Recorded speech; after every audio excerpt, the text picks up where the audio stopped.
ringside. By golly, we're about ready to go with more big action. Thank you very much, and welcome to Georgia Championship Wrestling. I'm Gordon Solie, your host, and we have quite an hour in store for us. Hello, everyone, and welcome to Championship Wrestling at ringside. This is Vince McMahon, along with wrestling's only living legend, Bruno Sammartino. Welcome to this week's edition of Mid-South Wrestling Television. I'm your host, Boyd Pierce, another outstanding card. Hey, guys, and welcome back to the Regional Wrestling Podcast, where we talk the territories. I am your host, Ray Russell, and we're jumping back in this week with more Georgia Championship Wrestling from 1981. Going to start off the month of February here this week. Guest co-host Jamie Ward going to return in just a couple minutes. But first, just a friendly reminder that you guys can listen to the Regional Wrestling Podcast along with sister shows like the Wrestling Memory Grenade, where we're currently in the middle of our 1987 in the WWF project, and also our program Monday Warfare, The Battles Within, as we chronicle the weekly breakdown of the Raw versus Nitro War. Right now, both of those programs, the Grenade and Warfare, in the middle of the month of July. We're closing out the month of July 87 on the Grenade, and right now on the Monday Warfare show, Raw versus Nitro, just finished up the week of July 22nd, 1996. Coming out of the In Your House International Incident pay-per-view, headed into SummerSlam, WCW also headed towards Hog Wild, their very first event at the Sturgis Rally. You can listen to all of those shows and more, all as part of the WrestleCopia Podcast Network, located over at WrestleCopia.com. That's WrestleCopia.com, and anywhere your podcast streaming needs are met, from Apple to Spotify, Google, and beyond. And follow me on social media, guys. You can follow me on Twitter at Rasslin Grenade. That's at RASSLIN Grenade. Also, follow and like me at Facebook.com/Rasslin Grenade. Follow us on social media for all the latest goings on at the WrestleCopia Podcast Network. And I'm also constantly adding old school video clips and pictures from throughout wrestling history. And speaking of videos, be sure to subscribe to our YouTube channel. You can find me there at youtube.com/Rasslin Grenade, uploading new footage all the time as I continue to preserve my old VHS collection by converting it all to digital. Lots of fun stuff up right now over at youtube.com/Rasslin Grenade, including a playlist covering the first half of 1987 in the WWF. Just finished it, January through June. A lot of the biggest happenings that took place over the course of the first half year of 1987, all in one playlist. You guys can check that out right now. Just one of the many things going on over there on our YouTube channel. And I would be remiss if I didn't mention that now would be a tremendous time to become a WrestleCopia patron. You can find us there at patreon.com/WrestleCopia. That address again, patreon.com/WrestleCopia. Yes, guys, there are multiple tiers that you can choose from, but I only ask you guys to give it a go. Give it a try at that $5 all-access tier. Get you all sorts of good stuff for just $5, including all of my insanely detailed show notes for the Wrestling Memory Grenade, Monday Warfare, and of course, the Regional Wrestling Podcast as well. You also receive early access to many of the podcasts here on WrestleCopia. Listen days and sometimes as much as a week earlier than the rest of the listeners.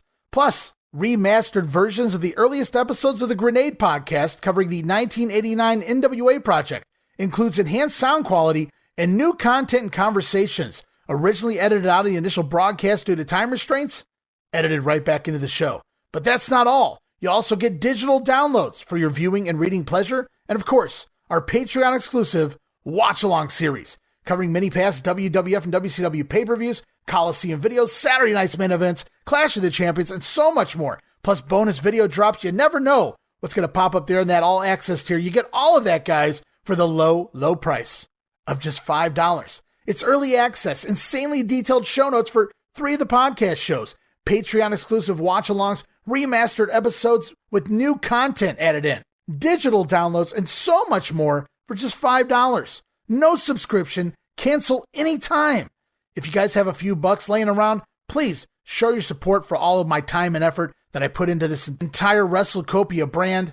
Give Patreon a try for a month, and I think you'll like the content we offer, and every penny of it goes right back here into the WrestleCopia Podcast Network. We have no commercials, no advertisements here. So it's your help, it's your patronage that helps keep us up and running for the months and the years to come. All right, and here we go, guys. Headed back to the month of February 1981 in Georgia Championship Wrestling.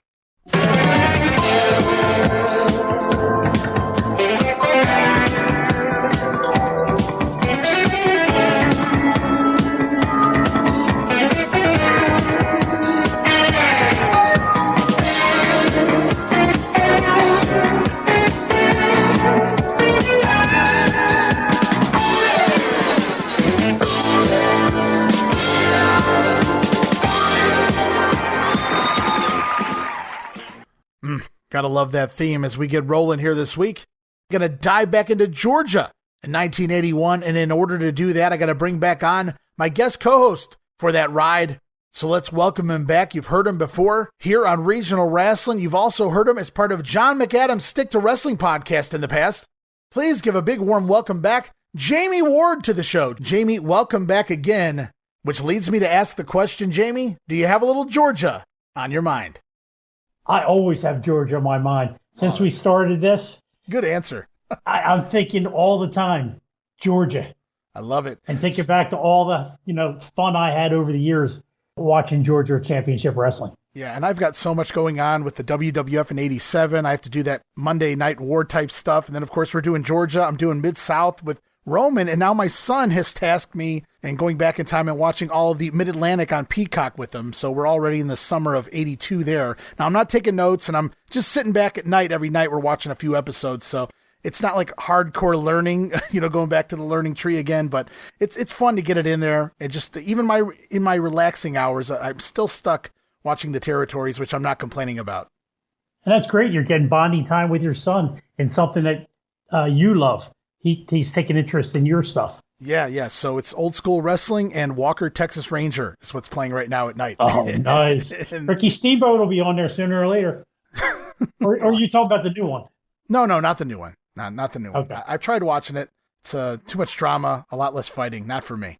Yeah, I've never seen the new one. I saw the old one when it first aired, but I couldn't tell you what happened. Yeah, there's quite a few guys come through there. Hogan, Piper, Randy Savage. I think Frank Shamrock. Oh, really? Yeah. Sting's in an episode. He runs a meth lab. It's very, it doesn't help that Sting is not a good actor, but just seeing Sting play that character just wasn't buying it. Of course, that was like the end of the Walkers, like the last season, so they were really stretching things at that point. But anyways, guys, we'll dive back here into 1981. And so we finished up last episode talking January 81 here on Regional Wrestling, and we closed out the month with TV for January 31st.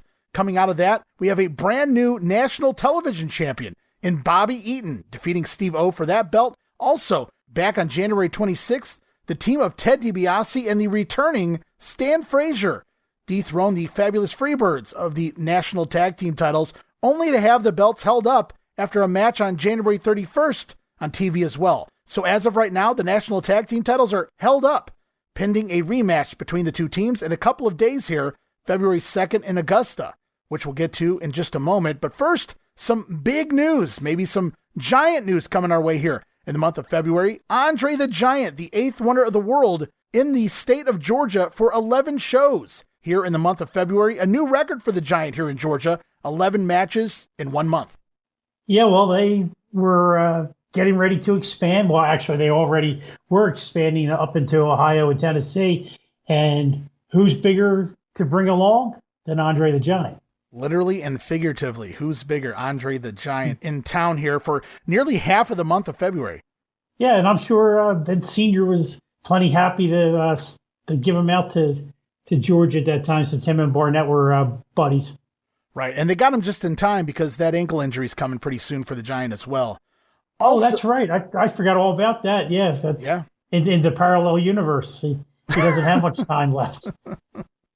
Also, the Mongolian Stompers manager, Don Carson, going to start working matches versus Mr. Wrestling 2 on some of the house shows after Don Carson recently interfered in some of Wrestling 2's matches against world champion Harley Race in recent house shows, allowing Race to pin Mr. Wrestling 2. And now, for those who don't know, the Big C, Don Carson, got his start as a wrestler for many years, guys. Started back in about 20 years ago in the early 1960s, spending plenty of time down here in the southeastern states of Alabama, Georgia, and of course, Florida as well, Jammie.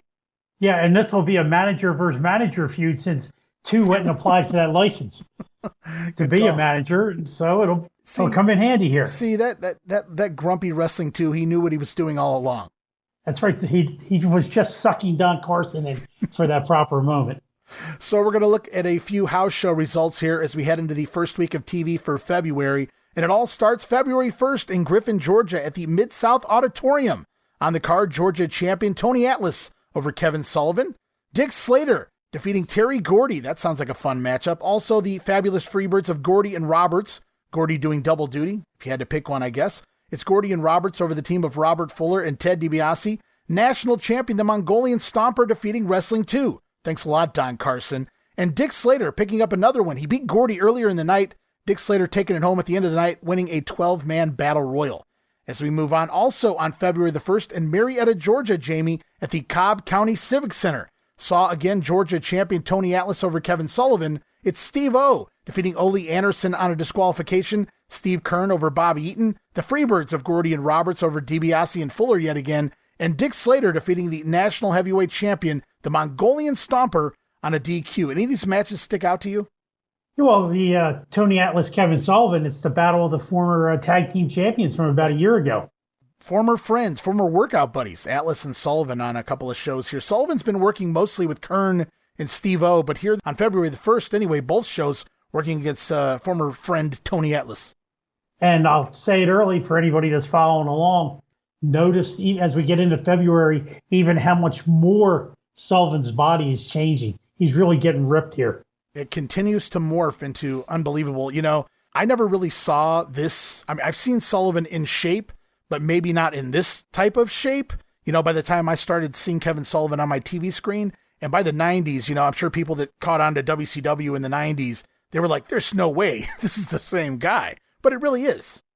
Well, even by 83, when he starts the, he never said he was the devil, but that's true. Whatever you want to say he is starting to plump out at that point. Still muscular, but starting to plump out 2 years later. Right on. So we move on to February the 2nd in Augusta, Georgia at the Bell Auditorium. It's Wrestling 2 over Kevin Sullivan. Andre the Giant in town defeating national champion, the Mongolian Stomper, on a disqualification. Mr. Wrestling 2 and Andre also co-winners of a 2-ring battle royal here in Augusta. And in the main event, the fabulous Freebirds, Terry Gordy and Buddy Roberts, defeat the team of Ted DiBiase and Stan the Man Frazier by a count-out to win the held-up national tag team titles. I wrote, kind of cheap, really? A count-out? You can't just pin the Plowboy? Right. I mean, that's the whole purpose of having Frazier around from the beginning, was somebody to do the job, and they went count-out. I never understood it. Well, let's go back to January 31st. They take the belts off of him because the referee made a bad call, gave the win to the Freebirds, then realized that Gordy probably got involved in the matchup. And instead of doing a reverse decision deal, they hold the belts up. Damn you, Nick Patrick. So I'm not really sure, what was going on with that. And then we get the return match here, and this ends in a count out. So what was the point of doing it to begin with, other than figuring out a way to get the belts back on the Birds? Why even take it off in the first place? Yeah, they should have just left it with them. Doesn't make any sense. I guess Fuller had the book, but might be the answer. Most likely. February 4th in Columbus, Georgia at the Memorial Auditorium. It's Steve-O over Bobby Eaton on a DQ. Steve Kern going to a draw with Alexis Smirnoff. Georgia champion Tony Atlas over Kevin Sullivan. The national tag team champions Gordy and Roberts once again defeating the team of Ted DiBiase and Stan Frazier again on a count-out. Andre the Giant in town. This had to be a fun one, Jammie. Andre the Giant defeating Michael Purely Sexy Hayes.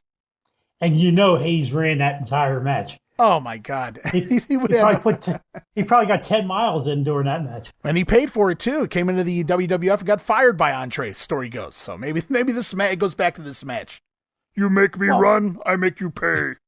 However, we're also about 6 months away from them being tag partners.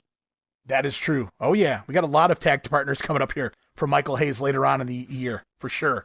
It's a who's who in wrestling he will team up with. And Otis Sistrunk. And Otis. I mean, it wasn't Otis's fault. He tried. He did try. At least he knew to run when the time was there. That's right. That's right. Georgia Championship Wrestling also invading Florence, Alabama on February the 6th at the Lauderdale County Coliseum. Andre the Giant in town yet again. This time on the card over the national heavyweight champion, the Mongolian Stomper, again on a DQ. Andre also picking up a win in a 12-man Battle Royal in Florence. As we move on to February the 7th, TV at Atlanta, Georgia, WTBS Studios. What a stacked episode, too, Jammie, we're about to walk into. We've got Andre the Giant in town. We're going to hear from the world champion Harley Race. And not one, not two, but three. Count them, three titles on the line here today. All of this with the Omni card looming just 24 hours away. A stacked card here this week at the 6:05. Talk about hot shotting to get people into the Omni. And it works again. You wait till you get to my notes at the end of the show. Preliminary action. Going to see Ted DiBiase and Robert Fuller, still a team, defeating the team of Deke Rivers and Abdul Zattar. Charlie Cook over Jack Poor. Kevin Sullivan defeats Tim Horner. White Lightning in town here. Mr. Wrestling 2 over Rocket Monroe. Steve Olsanowski beating Rick Connors. And the once again national tag team champions Freebirds. It's Gordy and Roberts defeating the team of Dennis Jackson and Chuck Levine. Or Levin, not really sure how you pronounce that. And then from there, it's a stacked TV heading into the Omni. Everyone in town, including, as I mentioned, handicap action. Seeing Andre the Giant defeat the team of Ken Timms and the Gladiator. And then up next, newcomer to the Georgia territory, the Big Moose, Jim Duggan, in the ring scoring a win over Jim Jones. As Gordon Solie mispronouncing Duggan's name all throughout the matchup, referring to him as DOOGAN, leading to this little ditty from the future Hacksaw. Tough guy. We have a brief I'll tell you one thing right now. My name's Duggan, not Dugan. Duggan with 2 G's. I'm sick and tired of you rebels calling me Dugan. It's Duggan. I don't want to hear that again. You understand me? Well, I do indeed, sir. I apologize if we've misnomered you by calling you Dugan. Your name is Duggan, is it? Duggan, right, that's right. You just saw what I did in the ring right now? Well, that's what's in store for all these peanut pickers down here in Georgia. Oh, really? All right. That's that, man. Yeah, okay. Well, we've gotten the comments from Mr. Duggan, as he wishes to be called. It's Duggan with 2 G's, Jamie. Just a simple way to get the crowd to chant Dugan, I suppose. Yeah, this is, I believe, his first ever push. He's pretty fresh off of WWF TV in the glorified jobber role. Right. Yeah, 1981. And I don't think he's right. I don't think he stopped anywhere between WWF and here. So this is really his first time big shot. Yeah, good call. See, when I was watching him here, I kept thinking, he probably went to Southwest before this, but you're right. Maybe that Southwest run hasn't happened yet. No, Southwest is definitely after this. Is before he goes to Mid-South. Mid-South, right. Okay. I got you. That's why I got you here, Jamie. Thank you for keeping me in line. No problem. And another stupid little fact. Yeah. Another WWF jobber, and it's surprising to see the name in the results there, Jack Poor. Yes, he's in here a few times in the around this time period in Georgia. And in 1980, he did a lot of TV tapings for WWF. He did indeed, yes. And there's a lot of that on the Peacock now. Right, but it is strange back at this time to see them. Now, you saw Mid-Atlantic, Florida, Georgia all sharing, and I'll call them enhancement talent. Right. But you didn't see the WWF guys float down into the South too often. No, that's a hell of a drive just to, do enhancement work for sure. It makes you wonder, did he maybe come down with Duggan? I don't know. Hey, good possibility. So we roll on. Hour number 2 features a trifecta, guys, of competitive title matches. You heard me right. Starting with the National Tag Team Champions. Once again, the fabulous Freebirds, Terry Gordy and Buddy Roberts, defeating the team of Robert Fuller and Stan Frazier. Talk about beating a dead horse here. Time for some changes, and the changes, they are coming when it comes to challengers here for the fabulous Freebirds. Oh, yeah, they're lined up and they're ready to come. Up next, Steve Keirn defeats the new national TV champion Bobby Eaton on a disqualification after about 9 minutes of action. Of course, Eaton having defeated Steve O for the belt just last week on TV. Keirn had Eaton in a sleeper hold here, looked like he was going to have him put away, but Eaton snapmaring Keirn over the top rope and out of the ring, intentionally drawing a disqualification. So Bobby Eaton taking some shortcuts where he can to win the belt last week, using the ropes to pin Steve O, and now here this week, intentionally getting himself disqualified to retain that TV title for yet another day.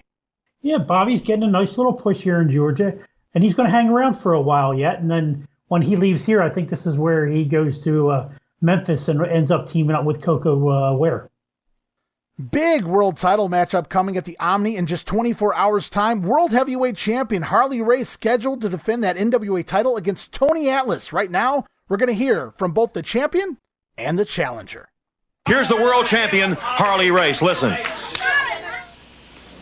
Atlas, right here on television. Right here in Atlanta, Georgia, not long ago, you stuck your nose in where it didn't belong. You tried to embarrass the world's heavyweight champion on television that goes nationwide. All you succeeded in doing, buddy, is making a man very angry. And you made Harley Race as mad as you can ever make him. I'm going to get even, Atlas. I'm going to take you in that Omni, and I've given you every opportunity that it takes to take this away from me. But when I get you there, buddy, if it takes going right there to get it done, here, no matter where it's at, and I want to prove it to you that I can stand the pain. Take a look right there. A little bit of blood ain't gonna stop me. I'm coming after you, buddy, and I'm gonna have you. How about it, tell you one thing, I'm glad, Harley Race, that you can stand some pain. Now, you put Odie Anderson, you put Smirnoff, you put a whole lot of people against me trying to keep me from this title match. Now you got the Stomper coming against me. I'm going to whoop him later on, then I'm going to whoop you for that belt, Harley Race. I got some pain for you. All right. So you guys couldn't see it here listening to the podcast, but Harley Race busting himself open, opening up a wound he had on his forehead here, clearly meaning business in this return matchup. Remember, it was Race getting pinned by Atlas in a tag team match last go around at the Omni. This time, Tony Atlas coming for the title. And meanwhile there, we heard Tony Atlas talking the names that Race has sent in an attempt to try to take him out. But he's still standing, and he's going to whip Race for the belt at what Race would call the Omni. I had never heard anyone else but Terry Gordy say that before. I've been doing 87 WWF, and, the Heenan family's feuding with Ken Patera right now. And Harley started cutting a promo on Patera, and he kept calling him Pantera. And the first time he did it, I thought, okay, mistake, whatever. But he literally does it 3 times in the promo, and I just loved it. He's going, I'm going to tell you something, Pantera. It's just like, wow, just talk about different context. If you just listened to that promo and had no idea, was Harley Race working lucha? What the hell's going on here? Well, I'll tell you what, though. Harley, especially in that interview, is just like goalie. You got to believe if wrestling's not real, Harley Race is real. Yes, absolutely. Harley really put his heart and soul in there. He's coming to town to defend the title. That's the big show at the Omni, and he's selling it hard here, trying to get Tony Atlas over. Not that he needs to. Atlas is super over with the Georgia crowd at this point. Yeah, those fans that used to believe that maybe the entire show wasn't real, but the world title matches were real. Yep. And you'd have to believe, after listening to Harley Race, that Harley Race was real. Yeah, it was so funny how you had different fans. Some of them thought this is all probably, not on the up and up, but they went along with it. They suspended their disbelief. You had other ones that simply didn't believe, that probably weren't fans back in those days. And then you had those that picked and chose what they thought was real and what wasn't. Well, these matches, these guys aren't real, but these guys are, and it was always the world champion. And certainly Harley Race is one of those guys that just made you believe. I never met Harley, but I think if I had, I would have definitely been very, very timid if I had. He was very welcoming. I only met him one time in a locker room, and I had a nice conversation. It was very short, but a very nice conversation. He was felt very welcoming when I went up to him, but his hand, no wonder he used to bust people wide open. You remember how they always talked how he would open people up the hard way with one shot? Yes. His hand, for his size, I mean, he's a big guy, but his hand is even bigger than what it should be for a man his size. He had giant hands. When I went to shake his, Harley was, even then, and this is well, you were talking early 2000s, and Race delivered a suplex, just a suplex, and he shouldn't even have been doing that, on that show, and it was the loudest pop of the entire night. By that time, were they still doing the special handshake, the light handshake, when you met him? No, a lot of the guys, were taught to do that still, and the ones that were still doing it by that point were kind of getting cussed out and yelled at and told we don't do this shit anymore, like we've moved past this kind of deal. So it's kind of... that threw me off. Yeah. Yeah, that threw me off the first time I ever shook hands with a wrestler in a behind the scenes kind of setting. Right. It was the whole, soft handshake. I'm kind of wondering what in the world it was, and then it was explained to me. Kayfabe. Show goes on. It's Junkyard Dog defeating Rick Craven in short fashion, but for some reason, we get this promo from a super winded JYD. Fair warning, Jammie and everybody out there, it does run about 4 minutes time, but Dog here explaining the blinding angle with the Freebirds from the Mid-South territory, leading to the Freebirds confronting the Dog at the end of this promo. And be sure to listen at the end to Gordon Solie. Some really fun stuff upcoming here. It's the JYD. He came here to Atlanta, Georgia with a mission, a purpose in mind. Here's a man who is a great athlete, a former pro football player, a great amateur wrestler, now a great pro wrestler. But there is a reason for your being here now. Well, we're here today. I want the people all throughout the world to watch this piece of film that I brought in here. I wish, they get together now and roll this thing. Well, let me explain something first. I understand there were some certain stipulations regarding the particular match that took place. Yes, we had a Mid-South tag team title, Colonel Robley and myself against the Freebirds, and which I didn't know anything about the hair match. And if we lost the match, Colonel Buck Robley had to lose his hair, which I didn't know anything about. And during this time, our dressing room got ramshacked, and we had an article that was missing out of there, which we couldn't find, and later on, it was brought up. Hayes had it. Now then, I think that's the point that we really need to make abundantly clear, is that this article that was missing was critical to what happened to you. Yes, it was very critical to me and my family. Hayes, Gordy, and anybody else in this area that want to sign their name on a contract, but I'm pointing this particularly to you, anywhere throughout the world. Oh, I'm ready, Daddy. 285 beautiful pounds. Let me tell you something, Mrs. Hayes. You cost me something. You cost Dog not to be able to see his baby girl when she was born. You cost me 3.5 months laid up into darkness. And now, Hayes, I'm on your trail. I smell you, Hayes. I smell you. And I know he's here. Well, there's no question about the fact that he's here, and the fact is this was a hairspray or a hair cream that was, well, the only thing I can say is illegally used. There's no question about it. We had a thing analyzed, and the guy said it was a mixture between hair remover that women use on their arms, I guess Mrs. Hayes used on her legs, and that magic shave powder. Yeah, a depilatory, if you will. And so I'll tell you what, let's take a look right now. Let's journey to New Orleans and see exactly what the Junkyard Dog is talking about. Well, it's a sold-out capacity crowd at the Superdome there in New Orleans. It was Colonel Buck Robley and myself against Michelle Hayes, Terry Gordy, and Buddy Roberts. And see, this is the thing I'm talking about. That container there, it belongs to Paul Orndorff. Now, our dressing room ramshack. A lot of guys go over and exercise, get themselves loosened up before a match. And Paul Orndorff couldn't find this thing, so we thought somebody had, he had misplaced and left at home, which was a hair remover that he was using against Ken Mantell in the previous match that was taken out of his bag. And I don't know to this day how Hayes got a hold to it. Well, of course, you say that. You say you don't have all your marbles. I think you're probably one of the brightest men that I've ever met in this professional race. Michelle Hayes, she split the ropes. That's the last thing I remember. I hit the floor, bumped into the ring pole, and I was out. So right there, Buck was on, he was 3-on-1 by himself. A 3-on-1, that's virtually impossible. Yeah, but see, this is a no disqualification type match. And it's the anything goes. So that's what we're trying to do. We're trying to fight fire with fire. That 3-on-1 situation is beginning to take its toll. With that clothesline, and that usually took the win out of anybody. And they had got beat. Now see, here's that container again, which I didn't know anything about it. And see right there. I thought a lot of times the fans throw things into the ring. I thought it was some type of beer or something that somebody had threw into my eyes or threw into the ring, and it scattered, it shot off in my face. Hey, there you go, Sweets. Let me tell you something. Don't come out here selling no wolf tickets. Don't sell no wolf tickets. Hey, I tell you right. I'm here now. I'll take you on now. I don't care if you got your 3 foot there. Hey. Hold it now. Wait a minute. No, sir. No, sir. Now, we will not have that here. No, sir. We'll be back. We'll be back in a moment, please.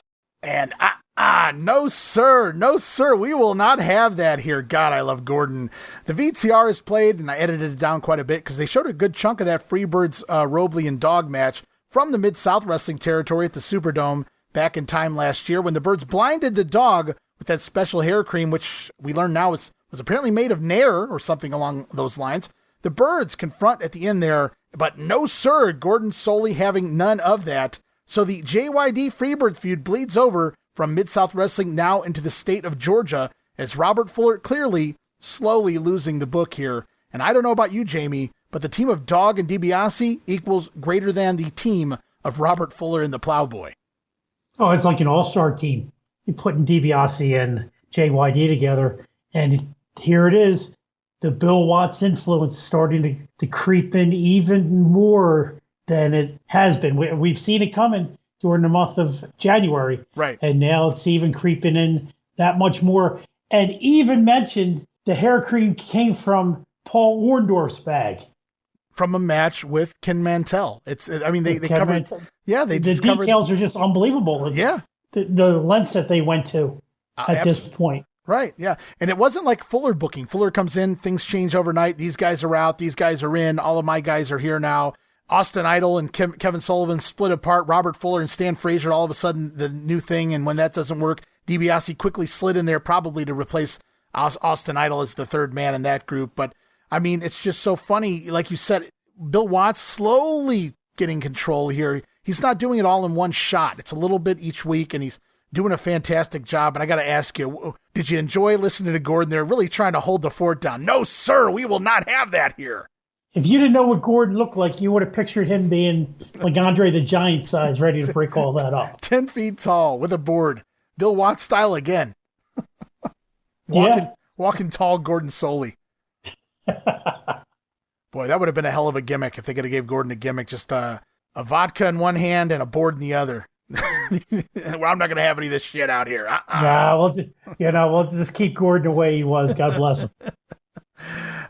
And last but not least here this week on TV, it's Georgia heavyweight champion Tony Atlas taking on the national heavyweight champion, the Mongolian Stomper. Atlas scoring the win here on a DQ after manager Don Carson aiding the Stomper in tying Atlas in the ropes while the Stomper relentlessly assaults the helpless Atlas there. But it's Andre the Giant out to make the save as the locker room begins to clear out. Wild brawl in the ring to end the show. And damn it, Jammie, they did it again. Hooked me at the last minute for yet another Omni card. You know I'm going to be there. Those giant brawls do it every time. Yeah, we're going to have the battle of the eighth wonders of the world. Which one will be the official eighth wonder of the world after the Omni show? You better be there or you're not going to be able to find out. And they hook everybody. It's champion versus champion to close the show. Atlas and Stomper, the top two champions of the territory. Of course, there's no finish here. You didn't really expect it coming. Stomper getting Atlas in a bad way. And Andre the Giant, like you said, it's the battle of the eighth wonder for the name, or I guess the moniker moving forward to the eighth wonder of the world. Is it the Stomper or is it Andre the Giant? Andre out to make the save and also get his hands on the Stomper nevertheless. And then the locker room just clears out. All sorts of guys in the ring. Wild brawl. Boom. Georgia Championship Wrestling goes off TV, and I'm headed to the Omni tomorrow night. Yeah, you, me, and the entire state of Georgia, probably. I'm telling you. And a quick refresher, guys, in regards to the card on February the 8th, NWA World Champion Harley Race against Tony Atlas, Andre the Giant against the Mongolian Stomper. I presume it's for the national heavyweight title as well. But we also find out who is the real eighth wonder of the world. It's $15,000 versus the Lincoln Continental Town Car when Fuller and DiBiase meet the Freebirds with Michael Hayes and Junkyard Dog handcuffed to one another at ringside. And then the quote-unquote, I wrote quotations around this, in a throwaway match, listen to this, guys, Ole Anderson versus Mr. Wrestling 2. It's just a random match on the card. Plus Kevin Sullivan versus Steve Kern in a Boston Streetfight. Charlie Cook against Alexis Smirnoff and TV champion Bobby Eaton taking on Steve O. What a card, top to bottom, literally. Yeah, and you didn't play it, but I remember seeing the interviews between Sullivan and Kern for this Boston Streetfight, and it was very well done. Very intense interviews on both their parts where Sullivan says, I'm from Boston. You've never been in one of these, even though we've seen the results for the last month. They've had half a dozen of them. And then Kern saying, I'm not scared to be in a match like this. I know how to fight. Very good interview. Well, thank you for the synopsis, Jammie. If I'd found it, I presume I would have grabbed it here, or I'm not really sure what the situation I guess you just missed it. I caught it on YouTube, and I had that down in a note. So no, but that's very cool. I appreciate you bringing that to the show because I'm trying to hit every nook and cranny of what was going on here, and it's a little harder here at the beginning of the year. The footage is all over the place. It's on YouTube. Hey, I have the some blind myself. squirrel found it not for once. So thank you. You do all the hard work, Ray. I'm just here for the ride. Oh man, I'm just happy to find something. Oh, I appreciate it, man. And anytime, let me know. But we'll roll on here. Also on February the 7th, remember, guys, they tape TV earlier in the morning, so they still have house shows later in the day. and it is Georgia Championship Wrestling stopping by the fairgrounds in Carrollton, Georgia. Going to see Ted DiBiase and Robert Fuller over those nasty Freebirds of Terry Gordy and Buddy Roberts on a DQ. Also Kevin Sullivan over Stan Frazier on a count out there. They left Stan Frazier down in Carrollton, while the rest of the roster later that day, February the 7th, in Chattanooga, Tennessee, at the Memorial Auditorium, it was Steve O over Bobby Eaton on a DQ, Charlie Cook going to a draw with Big Jim Duggan, Steve Kern over Ole Anderson on a DQ, Andre the Giant defeating the Mongolian Stomper by disqualification, and Mr. Wrestling 2 over the NWA World Heavyweight Champion Harley Race by DQ as well. 5 matches, 4 of them ending on a disqualification. And to show you how much Georgia Championship Wrestling is growing at this time, this is actually a triple shot, because when they get done in Atlanta, they got to drive to Columbus. Right. And do the Columbus TV for an hour or so, and then make the drive to Carrollton and Chattanooga. Yeah, and I think we just briefly touched on that during the Setting the Stage episode. But yeah, for those who don't know, they didn't just record the TBS in Atlanta, the TBS show. They also had to go specifically to Fred Ward's town of Columbus and film TV there specifically for the Columbus fans. Right. I'm not saying all these guys all attended the Columbus taping, but still they had to go to, some of those guys definitely went to Columbus and ended up working 3 times in one day. Yeah, and usually it wasn't too many guys. The matches ran a little longer, kind of filled up the time there. I'm not sure if at one point the show only went 30 minutes, if I remember correctly, but I know it was also an hour at times, and they would send anywhere from 4 to 6 guys usually to fill the hour. Right, because that's where Funk beat Terry Taylor for the TV title that we discussed on the Setting the Stage episode. Right. Yeah, I remember you bringing that up. Wait, another little ditty you came up with there, see? So you're contributing more than you know, Jamie. I'm trying, man. I'm trying. We move on. February 8th, a matinee show in Griffin, Georgia. So before they get to the Omni, yep, they're working here. Double shot on the day of the big show in the Omni here in Griffin, Georgia at the Mid-South Auditorium. Kevin Sullivan going to a draw with Steve O. Steve Kern over, I want to call him Hacksaw, Jim Duggan. It's Stan Frazier defeating the Mongolian Stomper. Yikes.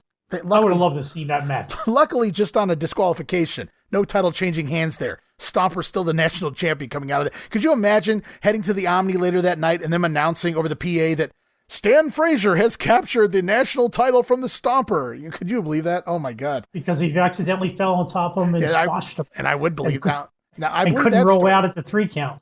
I think that's how Men on a Mission defeated the Quebecers for the titles on like a European tour. If I remember correctly, like Mabel fell on top of somebody and they didn't kick out well enough, and they had to, they dropped the belts and they gave it back like a day or 2 later on an overseas tour. Yeah, they used to tell the referees to make the 3 count. Right. If the guys didn't kick out, oh well, we'll adjust. Also here in Griffin, Andre the Giant working the show. 6-man tag team action. Going to see Andre Wrestling 2 and Robert Fuller defeating all 3 fabulous Freebirds there in the main event in Griffin before we head on to Atlanta, GA in the Omni, February the 8th. In the opener, it's Charlie Cook over Alexis Smirnoff. From there, Big Jim Duggan battling Ted Oates to a draw. Now, Ted Oates subbing here for Dick Slater. Going to get into that in just a minute. But I've also seen Ted Oates defeated Jim Duggan. So, again, we've seen that a few times. Contradictory to one another, some of these results, usually on the undercard. In this instance, it's a draw or either Jim Duggan scoring the win here over Ted Oates. Take your pick. Either way, Oates, originally not the one scheduled to take on Jim Duggan here. Initially, it was supposed to be Dick Slater in this spot. And I teased it on last episode, Jamie, and I want to follow up with it here this week. Dick Slater originally scheduled here, but Slater is out with a major concussion after a car accident with Terry Funk and Tully Blanchard also involved in the city of Houston on February the 6th. Now, the Funker, he missed at least one scheduled matchup following that accident. Tully Blanchard back in action soon as well, but Dick Slater is reported to be the worst injured. But even he is still wrestling again in just about a week's time. And of course, we know back then, that's how it worked in this era. Dick very likely had no business back in the ring that quickly. Not that he was ever playing with a full deck to begin with, but I've also heard that Slater was never mentally the same again after this car accident. Oh, really? See, until you mentioned, I had never heard this story, so I find it very interesting. So years ago, I had heard this in a shoot interview, and clearly it wasn't Dick telling this, but somebody talked about Dick Slater. They brought it up. They said after this car accident, he was never the same. So I did some digging then, and I found all this information way back when. This is years ago. I remembered that accident, but I couldn't remember when it was. Couldn't remember when it happened, what territory it took place in or anything. So here it is. It's back in my mind after all these years. And but I've heard various people say that, and they just kind of reference it in passing. Dick Slater was never the same after that car accident. So we all know that Dick Slater was always kind of crazy, but I guess this one kind of did him in. This held him back from maybe taking it to that next level. He was never the same, they say. I wasn't there. I don't know. Wasn't a friend of Dick Slater. Didn't hang out with Dick Slater. I can't vouch, for any of these stories, but a lot of people reference this car crash as just it changed him mentally forever.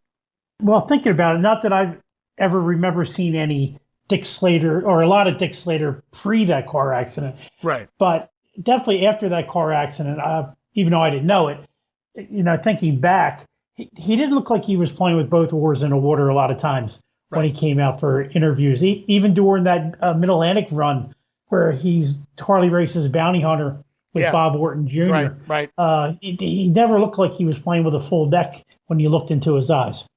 Yeah, so it's unfortunate here, and Slater misses this show, and so and they get word of it because on that episode of TV leading into this on the 7th, they announced Ted Oates as taking on Jim Duggan, so they knew ahead of time, and card subject to change. They could have said Dick Slater, but they opted not to, and they changed the matchup obviously when they were taping TV just the day prior. So that's kind of cool. People walked in knowing they weren't getting the match they thought they were going to get, but very unfortunate to hear. But Dick Slater back on the road in a week, and that happened all the time back then. Guys always telling those stories, bragging, back in my day, we had to wrestle with injuries or we weren't getting paid.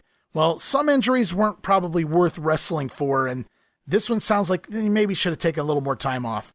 Yeah, it definitely sounds that way. But, having Ted Oates as a substitute in Georgia at that time, that really wasn't that bad of a substitute because they weren't main event pushed, but the Oates brothers were always pushed and had that next level of success. Yeah, I mean, they were just sitting on the sidelines waiting to get brought in whenever they could be used. I hate to say it that way, but it worked out here for Georgia anyway. Right. And they always had a competitive match. They would lose once in a while, but they would never get crushed.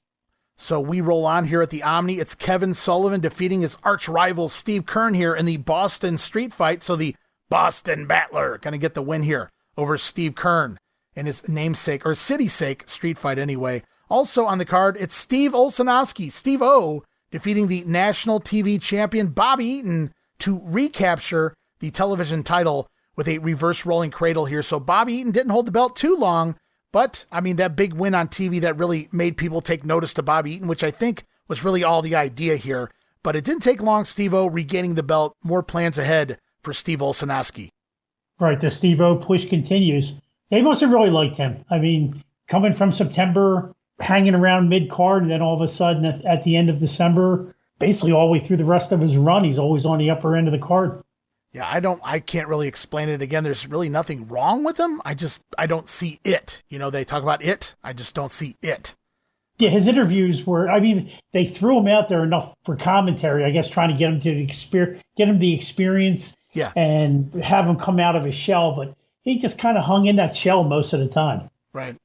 Also on the card, remember that throwaway match I was talking about between two of the best? It's Mr. Wrestling 2 going over on Ole Anderson here. I think it's by pinfall, but I've also seen disqualification. So here we are again. But it also makes the 4th straight singles loss for Ole Anderson here in the Omni. The last 4 singles matches, losing it to the Cowboy Bill Watts, Tony Atlas, Dusty Rhodes, and now Mr. Wrestling 2. Now, they're all big names. Nothing to be ashamed of. Just Ole's on the losing end quite a bit lately, and I'm assuming that'll change before too long. Well, it's because he's booking Mid-Atlantic at this point. I don't think we see Ole again until May after this, from just off the top of my head. Yeah, I think maybe he's going to do, you could be right, because I think some of the matches that they air on TV are actually pre-taped from like last year with the Minnesota Wrecking Crew moving forward here for a little bit. So you could be onto something there. Unlike Robert Fuller, Ole does what's best for the team. Non-title action sees Ted DiBiase and Robert Fuller taking on the national tag team champions, the Fabulous Freebirds, Terry Gordy and Buddy Roberts, with the Junkyard Dog and Michael Hayes handcuffed together for the duration of the matchup.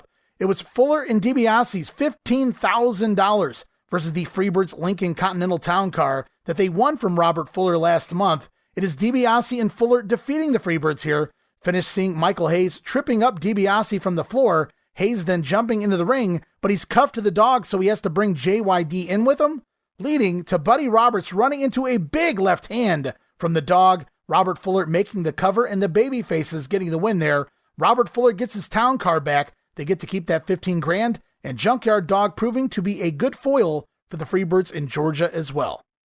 Yeah, it's just a shame it wasn't a tag title match. Yeah, they would have had everything. That would have been it. And Robert Fuller would have had a reason to have to stick around here. Poor Robert. Also, in all seriousness, yeah, Robert Fuller ruined this Freebird. In all seriousness, yeah, very seriousness. I mean, by interjecting himself, I mean, could you imagine DiBiase and Idol going against the Freebirds, or Idol and anybody else? I'm going to go back, and I think DiBiase obviously is an extremely awesome choice, obviously.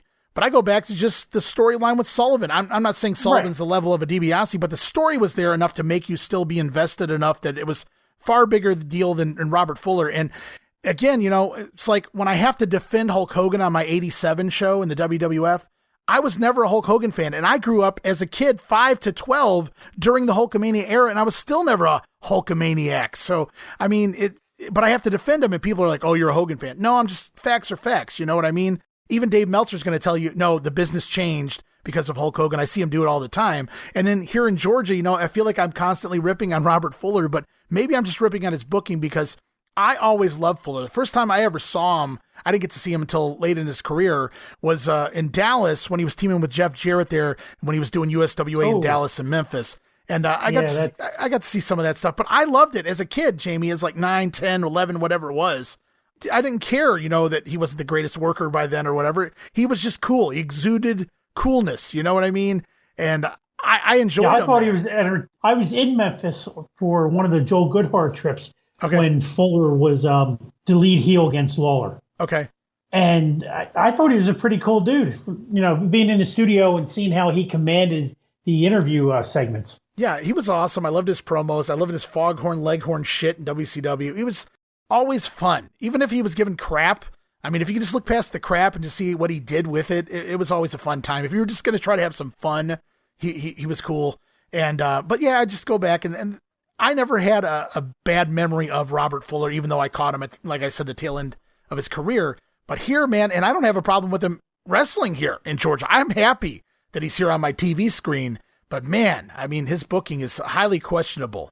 Yeah, I'm wondering if he had all the programs or just the Freebird program that he was booking, because some of the other stuff's actually pretty good. My understanding was he had the book. He was the one calling the shots, or at least for the first few months that he was doing this anyway. But if you go back and look at all these little periods in time where Robert Fuller's booked around here and there, he seems to favor tag team matches as the main event, and he always seems to place himself in said tag team matches as well. So, I mean, I'm just saying. Right. All right, let's move on. Enough of Robert Fuller bringing the story down. That's all right. Well, we'll pick it back up here because it's Andre the Giant defeating the national heavyweight champion, the Mongolian Stomper, Don Carson at ringside as well. Andre going to get the big DQ win here. After interference from Don Carson, and post-match, it's Andre placing Carson in a bear hug until the Stomper attacking Andre from behind. So Andre winning the match and gets to keep the rights to the 8th Wonder of the World moniker. However, he doesn't get the national title, if it was even on the line. I have no idea. But Andre the Giant picking up a DQ win here over the Stomper and gets his hands on Don Carson post-match. But the Stomper coming right back after Andre as well. So trying to save face there is the national champion. Yeah, I mean, they were never going to put the belt on Andre anyway, but right. It's still a good way to get an ending for that match. Oh, totally agree here. As we head to the main event, here it is. It was just last month that Tony Atlas pinned the NWA World Champion Harley Race in a tag team matchup. Well, now he gets himself a title shot as we see the NWA World Champion Harley Race battle the Georgia Heavyweight Champion Tony Atlas to a double countout. When the two men were fighting on the floor, Tony Atlas attempting to get back in the ring before the count of 10, but Race grabbing Atlas by the arm, preventing him from getting back inside. So a non-finish here, which is going to lead to a return match on March the 1st in the Omni. This time, inside a steel cage. Sounds like something Kevin Sullivan would have done, grabbing the arm to keep the guy from rolling in the ring. There you go. Yeah, Sullivan's been a master lately of odd finishes and doing, it's been very enjoyable. But I love the story that even though they gave you the double count out finish, we had a lot of great matches here on this card, though, so I'm not angry about it. But even though they do the double count out here, it all makes sense at the end of the night. It's kind of like Madison Square Garden, right? You do the DQ or the blood loss or whatever, but you're going to bring it back inside the steel cage. That way nobody can be counted out. But the difference is Madison Square Garden, that would have been halfway through the show and not the end of the show to send the people home with the feeling. Right. Book a little different here down in the territory of Georgia. Right. I mean, Florida Mid-Atlantic did the same thing. They always put the main event on last. It was only WWF that would always put the main event on in the middle of the show so they could sell tickets to the next show. Then the last couple of matches didn't matter. Yeah, prior to intermission. That way they would have time to announce the return match. Right, and the complete card for the next one. But I just meant storyline-wise, I'm in favor of... Oh, yeah, absolutely. The double count-out. Nobody's ever a fan of the double count-out, but if it's part of the story you're getting to the steel cage match, I'm all for it here. I enjoyed it.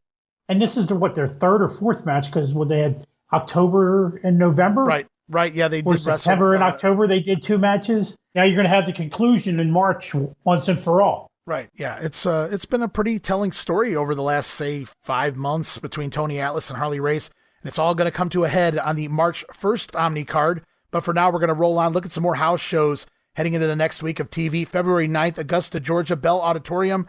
Steve O over Jim Duggan. Steve Kern defeating Bobby Eaton. It's Tony Atlas over Kevin Sullivan, former friend Kevin Sullivan. Atlas and Sullivan wrestling a lot here on the house shows over the last couple weeks.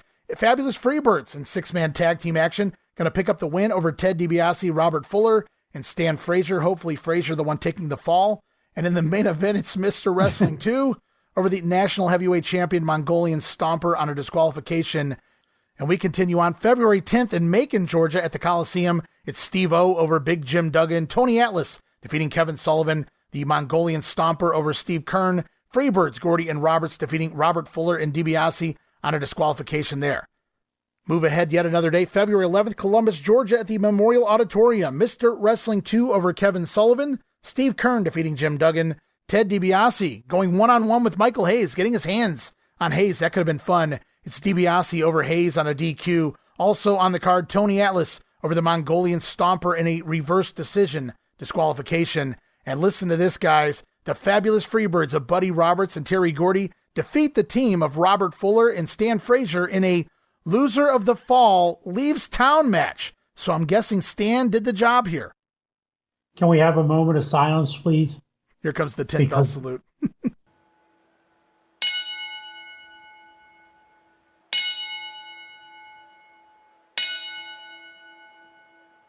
God bless Stan Frazier. He's not gone completely yet, though, Jamie. I think he pops up on another house show or two in a couple other cities. But for all intents and purposes... they wouldn't do that. For all intents and purposes, we bid adieu to the Plowboy here as we move on to February 13th in Gadsden, Alabama, East Gadsden Recreation Center. It's a fun random 6-man tag team matchup on the card. Steve Kern, Ted DiBiase, and Steve O over the team of Bobby Eaton, Kevin Sullivan, and Jim Duggan. How's that? Actually, that would be one hell of a 6-man tag match. Yeah, hell of a mixed bag there. Just really cool stuff. Lots of awesome names just mixed in there. Really cool. Or even if you want to fast forward that match about 5 years, imagine the level of that match. Oh, my God. DiBiase on Kern, a fabulous one by then. You got Duggan, Eaton, Kevin Sullivan. My God, yeah. Steve O's the only one on the out then. Well, he was a ninja by that point. Oh, yeah, he sure was. Shh, kayfabe, man. I told you. Ah, damn. We move on to another episode of TV here on Valentine's Day, February the 14th in TBS Studios. It's Steve Kern over Bobby Garrett. Did you ever see Bobby Garrett work those outlaw shows as Blackjack Bobby Garrett? No, I've only ever seen him on TV, but I always thought he should have got some kind of push. Yeah, he could have gone like because I know he did enhancement work in Florida also and in Mid-Atlantic, but I think he could have got a push somewhere. Yeah, I think it was down here in Georgia, one of those outlaw shows, probably with Thunderbolt Patterson or whatever running it. But he was Blackjack Bobby Garrett there for just a little bit, and it worked. I mean, for that level of a territory anyway, but it worked. Right. I bought it. We go on. It's Ted DiBiase and Robert Fuller here on TV over Ken Timms, and I have Marty Rivers here in the results, but I'm assuming maybe it was Deke Rivers, not really sure there. And then from there, it's Georgia heavyweight champion Tony Atlas defeating Dan Collins, and they did a little funny deal here. I don't know if you got to see this on TV, but at the start of the match, it's Valentine's Day, remember, guys, Tony Atlas almost counted out of the ring before the action when he was busy handing out candy to all of the kids at ringside. So Collins not so lucky, though, Atlas beating the count in the ring and scoring the win there in a fun little, I don't want to call it an angle, but a fun little thing there for TV. Yeah, I think the ref was just messing with him. Also on the show, Charlie Cook defeats Big Jim Duggan with an inside cradle, but post-match, Duggan with a sucker punch, sending Cook out of the ring into the floor. Big Jim then taking off afterwards, doesn't want to get any repercussions there from Charlie Cook. This is the beginning of the former footballers feud here between Duggan and Charlie Cook. Duggan sold as a former Atlanta Falcon. Cook, he had played at Grambling and a former Pittsburgh Steeler. Though I should note, and ruin the storyline for some, neither man actually playing during the regular season for the NFL that I'm aware of anyway, but to be signed to the pros in any form shows their legitimacy as an athlete as well as a football player for sure. Yeah, I always liked when they went into personal backgrounds in wrestling. It made wrestling look better. So you love Jim Ross, is what you're telling me. Oh, I love Jim Ross and that background stuff, especially in the Mid-South days. But how many times could Brian Pillman win the Ed Block Courage Award? Tell me. I mean, 175, 133. They should have just renamed it. I know, but they should have just renamed it the Brian Pillman Award. Yeah, after Jim Ross got a hold of it, you're absolutely right. We roll on with more TV here. So last week we saw Andre, it was last week, we saw Andre score a win in a handicap match. This week, it's the national heavyweight champion Mongolian Stomper in a handicap match. Don Carson in his corner. Stomper scoring a win here over the team of Dave Stanley and Jim Jones. Also here on TV this week, Mr. Wrestling 2 over JT Jaggers. Not sure I'm familiar with that one. Also, beautiful, well, I want to call him beautiful. He's not quite beautiful yet. Doesn't have the blonde hair. It's Bobby Eaton defeating Mike Jackson when Mike was getting up for a flying head scissors. Eaton countering that into a big slam and then busting out an Oklahoma Stampede from Bobby Eaton here. Talk about influence from the Cowboy. Then the sidewalk slam into the backbreaker. Patented backbreaker there. Patented Eaton backbreaker, I should say. Getting the win with an exclamation point. And no better person than Mike Jackson going to make you look good in there on the other end in a squash match. And this is a great preview of things to come for Bobby Eaton. Yeah, he looked good here. And Jackson being a smaller guy and really nimble getting around that ring just made Eaton look like a superstar in there. Jackson can make anybody look like a superstar. Well, that's true, too. Also on the show, National Tag Team Champions, the Freebirds. It's Gordy and Roberts defeating the team of Mike Davis and Jack Poor.